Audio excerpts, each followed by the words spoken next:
Hello, good evening all. So today is my third video for the session of PCOS. आज का जो session है उसका title है PCOS pregnancy and nutrition. Okay, कैसे मैंने आपको लास्ट वीडियोस में डिस्कस किया था कि PCOS फीमेल को प्रेगनेंसी प्लान करने में डिफ़िकल्टी रहती है. एंड इन केस अगर आपने प्लान भी किया होता है प्रेगनेंसी, तो there is a difference between PCOS diet and the pregnancy diet, PCOS pregnancy diet. तो आज का टॉपिक उसी से रिलेटेड है. See, I understand that conceiving is very difficult when it comes to a PCOS female, क्योंकि उनके जो mail level hormones है वहाँ पर डिफरेंस आता है, वहाँ पर इंक्रीज्ड हार्मोनल लेवल्स रहते हैं उनके, एंड इस वजह से ओव्यूलेशन नहीं हो पाता है. आई वुड ऑल्सो से कि PCOS जो है वर्ल्ड वाइड में एक हार्मोनल डिसऑर्डर कंसिडर किया जाता है जहाँ पर इनफर्टिलिटी की बात आती है, बिकॉज सिस्ट होते हैं PCOS में, जिस वजह से ओव्यूलेशन का प्रोसेस नहीं हो पाता है, एग्स रिलीज़ ही नहीं हो पाते हैं, तो ovulation fails. Okay, and also the hormone progesterone, उसमें भी आपको डिफरेंसेस दिखते हैं, क्योंकि वहाँ पर जब वो प्रॉपरली फंक्शन नहीं कर पाता है तो जो मेंसेस है या तो आपको एब्सेंस दिखता है उनका या फिर वो इरेगुलर दिखते हैं. But if you take a good diet, okay, a diet which is fortified with all the sort of vitamins and minerals it is required for a female, and also अगर आप प्रेग्नेंट है या फिर आप conceive करना चाहते हैं, तो आप देखेंगे कि अगर आप एक प्रॉपर अमाउंट में इस डाइट को लेते हैं तो PCOS के सिम्टम्स आपको लो हो जाते हैं और साथ में कंसीव करना बहुत ही ईजी हो जाता है.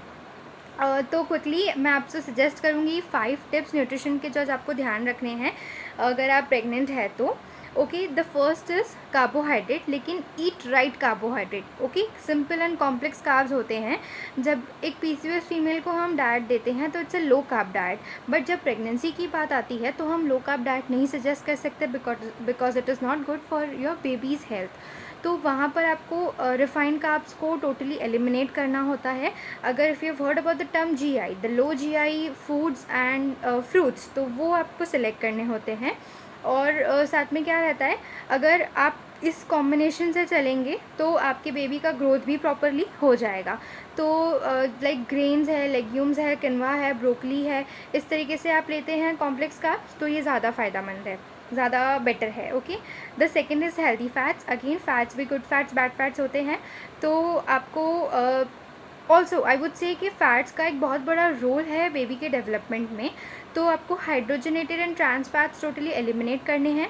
आपको omega 3 which are the good fats, आपको वो कंज्यूम करना है, जैसे कि वॉलनट्स है, नट्स एंड सीड्स में होते हैं, एग योक में रहते हैं, एवोकाडो में रहते हैं, फिशेस में रहते हैं, तो आप वो कंज्यूम करिए. Okay, the third is protein.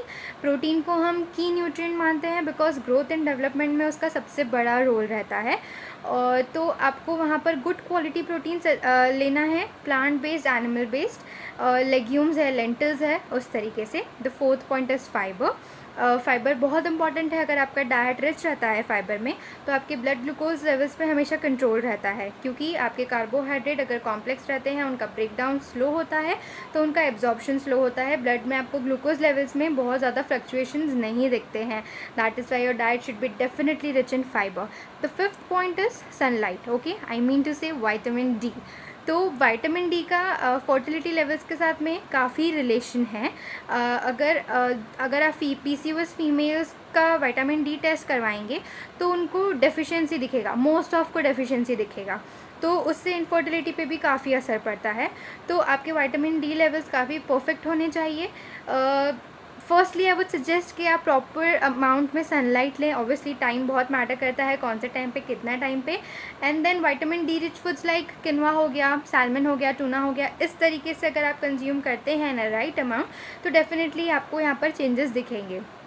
So here I am done with the nutrient part also.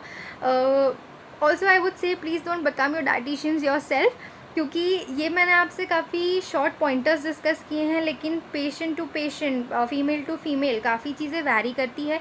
किस अमाउंट में लेना है, कौन से टाइमिंग पे लेना है, कौन सी चीज़ सूट होती है, नहीं होती है, बहुत सारे डिफरेंसेस रहते हैं. ओके, तो please be very conscious about it. And obviously अगर आप एक proper diet, proper lifestyle follow करते हैं तो getting pregnant even if you are a PCOS female is not that difficult. So thank you for the day and if you have any queries, आपको कोई भी questions है, आपको कुछ भी मुझे सजेस्ट करना है तो प्लीज़ मुझे कमेंट्स करके बताइए या फिर आप मुझे DM कर सकते हैं. Thank you. Good day.